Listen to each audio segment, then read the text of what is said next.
another season of Battlefield 2042 and another big step forward. Season 2 of Battlefield 2042 is called Master of Arms, and let's just get the DL out of the way.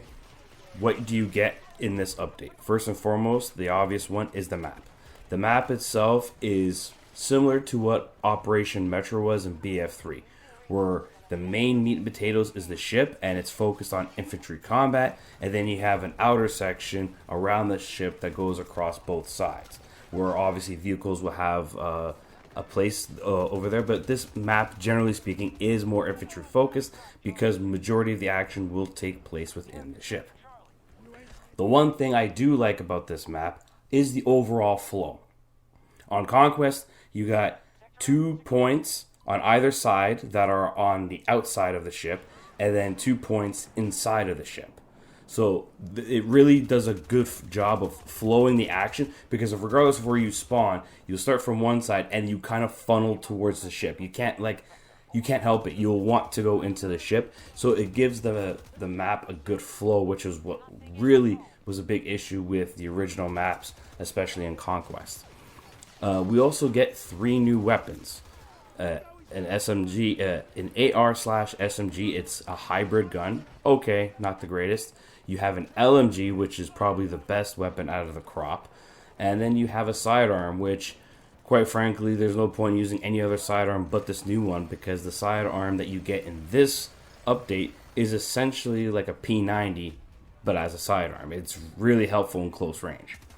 You also get a new concussion grenade, which is helpful.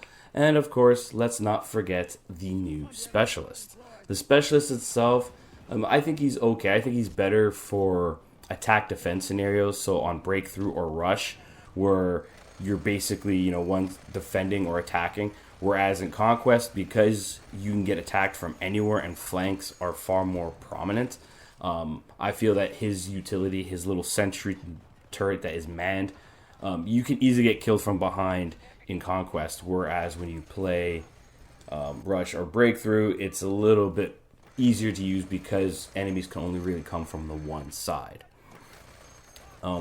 Aside from that, obviously you get your Battle Pass and your traditional cosmetics all the way through.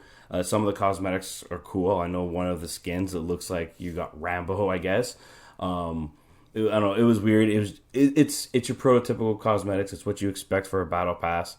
So it's part of what you get with the seasonal update. The other thing I want to mention is that with this update, you also get Battlefield Portal maps being brought into 2042. Granted, you don't instantly gain access to them. You must unlock them, and you unlock them via challenges. But overall, it's nice to see like the classic M16 assault rifle being brought back from Battlefield 3. More weapons will be brought over from Portal over time. Another one thing to mention is that we are also getting 2 rework maps this season as well. So how do I feel about this? Well, I think Battlefield 2042 is heading in the right direction. It's another step in the right direction. This game is playing more and more like the Battlefield games we wanted. As a community, we all wanted Battlefield 2042 to be like Battlefield 4. It was supposedly supposed to be a love letter, and it didn't launch that way. It didn't feel that way. And, ever since Vince Zampella has took over the IP, they've been going more and more back to what Battlefield is.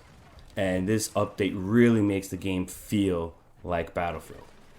The real meat and potatoes, the real trick will be when Season 3 arrives later, probably expected in December. With Season 3, we're going back to the class-based system that we wanted in Battlefield, where the specialists will be tied to specific classes. So I'm really interested to see how this carries on forward. But this is a great update. It's another step in the right direction. Unlike other games that have 6-month seasons that somehow gets extended to like a 10-month season with a mid-season update in there and a lackluster of content updates, for how bad Battlefield 2042 launched, this game is on the right path. This game is actually getting better and better as it goes. Ever since Season 1 came out, they have been rolling with the updates. The updates have been getting a lot better. The game's been getting a lot better. And it's kind of a reflection of the player count. You look at the player count Obviously, before the season began, then you look at it shortly after. Yes, there's a huge spike because everyone wants to try the new content, but it's trending in the right direction. And that's a good thing for the series. That's a good thing for this game.